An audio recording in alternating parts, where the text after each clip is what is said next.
What's up, everybody? I'm finally back with another video after a brief break. Today I'm going to be showing how I am mixing using Hertz drums samples. Now, really quickly, Hertz drums is a really cool drum sampler. It has a lot of cool features for customization and different samples that sound really great. Um, I'm using the blue pack on the classic metal preset.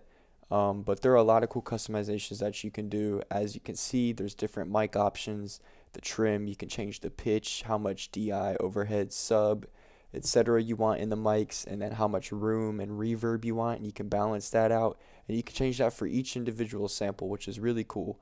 So there's a lot of cool customization features in this, but I'm going to be focusing more on how I actually mix using these samples. So this is all purely Hertz Drums Blue Pack samples, and they sound really sick. I'm going to show this full mix demo really quick, how they sound in the full mix. And so yeah, just enjoy.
So that's the demo using the Hertz drum samples. They sound so good. I love them. They sound super punchy and thick.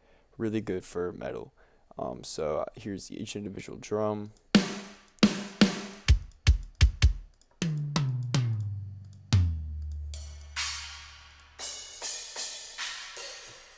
Sound really cool, super realistic sounding. And they were recorded with really quality equipment, you can tell. So without further ado, I'm going to start getting into how I'm actually mixing with them and my workflow using them. So usually when I mix drums, I always start with the kick. The kick is pretty much the foundation and just lays down the rhythm. So a lot of things follow the kick. So first off, I'm using the Slate Virtual Mix Rack on the kick. I have this FG73 here to give it a little bit more saturation. Um, Let me go and solo the kick really quick. I have this SSL channel emulation here with basically is just cutting out some of the mid-range on the kick, and then the what is this, the CS EQ here. This is putting a ton of 12K into the kick to give it that punchy clicky sound. And then this is some 2K that I'm adding into the kick for a little bit more click in the more not mid-range, but kind of lower high range. And then here's my compressor. I love the FG401. I use it on a lot of different instruments for drums such as the snare, toms sometimes. It's really cool compressor. And I'll just play without all the plugins and then with the plugins so you can get a better idea of what they're doing. Um,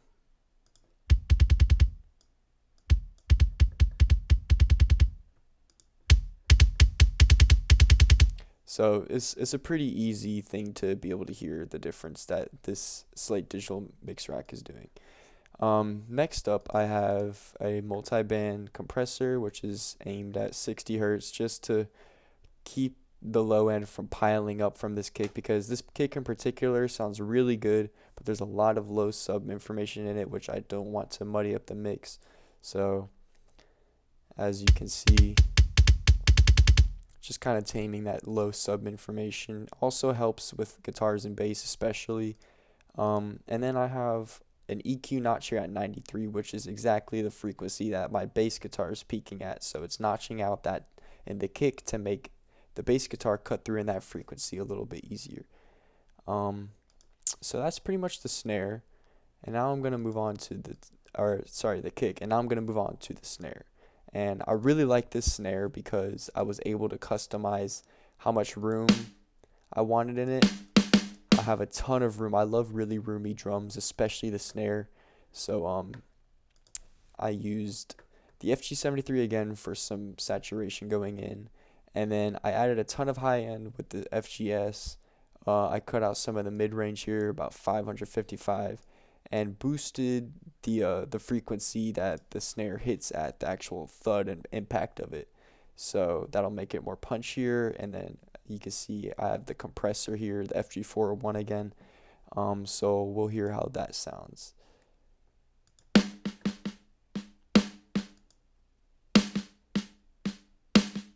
Just kind of wakes it up or puts some more life into it.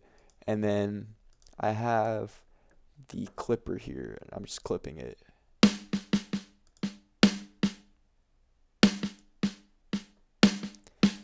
Not too much, so as you can see, it's only 1 decibel. So next up is the toms. Now the tom processing is pretty similar across the board. So I'll really only do one, since the way that I'll explain it pretty much applies to each tom.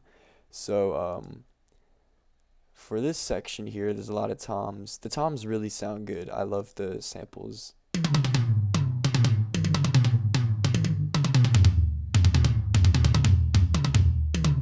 Super cool sounding toms. But so I start off with the actual SSL channel plugin. The way I do toms is I like to find the frequency in the mid range where it starts to sound really plasticky, and then I cut that out a ton, because for metal toms you're gonna want a lot of the mids to be cut out. That's not really, I mean, it's really by taste, but for me and a ton of other people, the toms are super uh sucked out of the mids. There's like completely no mids almost. And then there's a tiny bit of, what is that, 1300K here. I think I boosted the presence a little bit too to give some more attack. And then I also have this filter here to make sure there's not too much low end from the toms. So we'll play it without and with.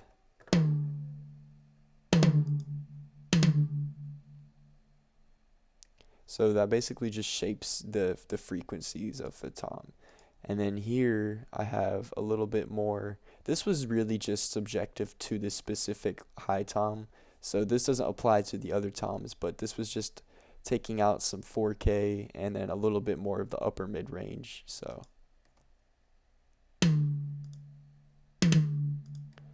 yeah, but that makes it sound pretty equivalent to the other toms as far as the EQing goes. And then I'm compressing it just a little bit, not too much on my toms.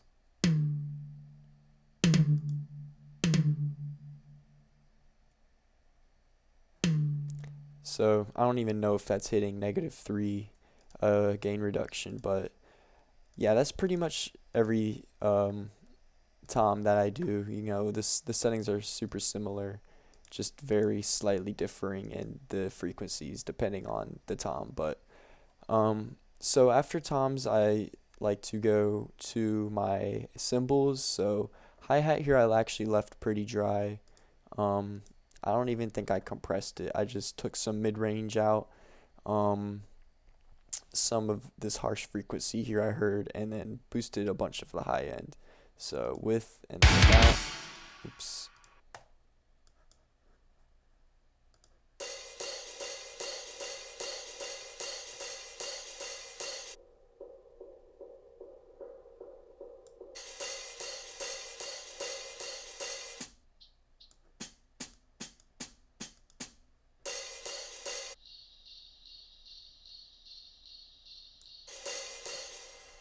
So pretty self-explanatory. Hi-hats I like to keep pretty dry, but ride is about the same thing. Just some EQ.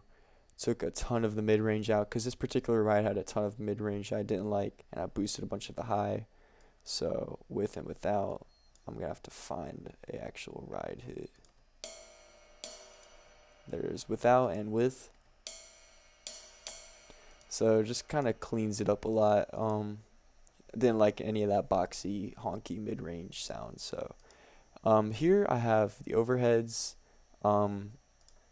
I start off with EQing them. I take out some of the low end, some of the mid-range boxiness, and some of the harsh frequencies I cut out. And this is really just a bunch of subtractive EQ on the first EQ on my Pro Q. So we're going to hear that, and then I'll show with it on.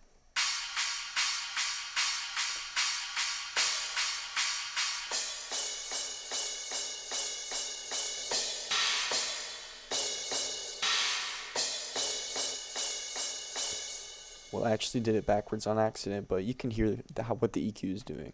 So after that, I have this virtual mix rack. I'm using the CS EQ again, adding a bunch of 10K in for more presence. This is the additive EQ thing I'm doing. And then I'm using the FG401 yet again to compress them. And I'm not compressing them too much. I think if you see, it's really not doing that much. I think mostly on the China compresses about 1.5 dB of gain reduction. But other than that, pretty dry cymbals. And here's my room. All I'm doing here for the overhead room is just taking out some low end, taking out some mid range.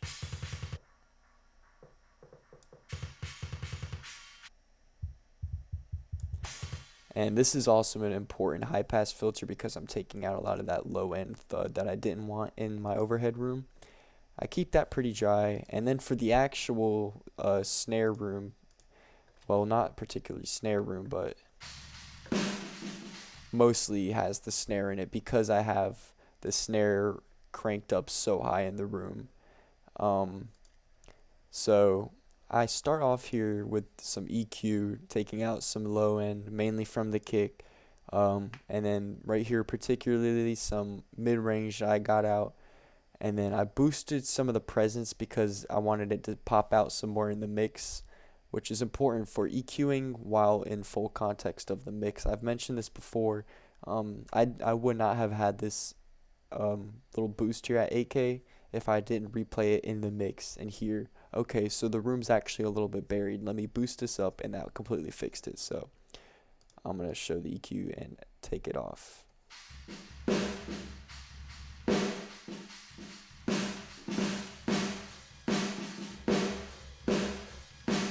You can easily hear this one, especially how it completely lightens it up.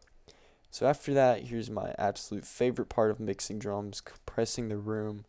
I have this room preset on the CLA 76. I think I adjusted it just a little bit here, but it's going to compress it a lot so that it makes the snare and everything just have a super nice compressed room sound. Kind of sounds like a gunshot.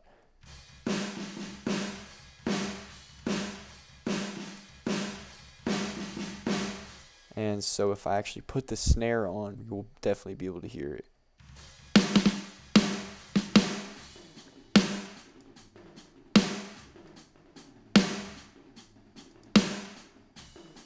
So it sounds awesome. I love that. I'm perfectly happy with that. And then ambience here. I haven't touched this at all. You know, no real reason to have to touch that. And then after that, that's pretty much my mixing on every individual drum. I have my drum bus here. And drum bus, I'm using the virtual mix rack again.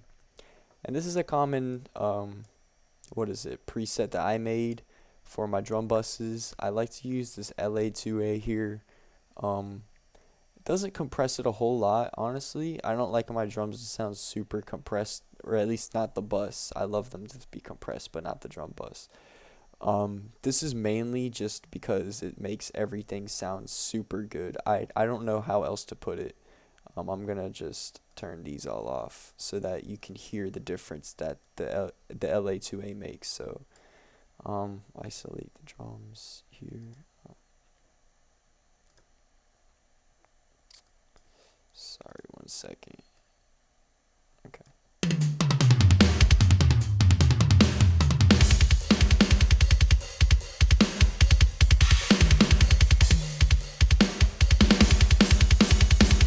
So it's compressing it, but it also brings a whole lot more life into the drums, which is really cool. I love how that sounds.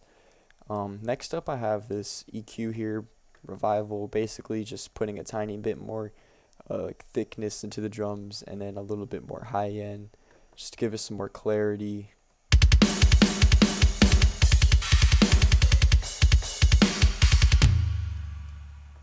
Yeah, that's pretty easy to hear the difference that this makes. Super important. Um, Here I'm taking out a little bit of low mids, only 1 dB, and then I'm cutting out some 394 and also some 4K-ish. So it's just a little bit of adjusting EQ for taste.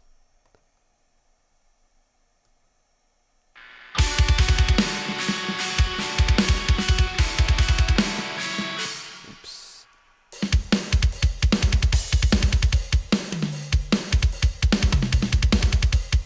And then after that, I have this tube saturator type thing. It's called the Hollywood. I like this on my drums. I have the high pass here at 36 because it tends to muddy up the low end a lot if I don't use this. I also turned down the output just a little bit and blended the mix it to about 80%. I have my saturation all the way down at 1 just because it already adds flavor just by simply being in the chain. So I didn't need to saturate it anymore. I was happy with how it sounded. So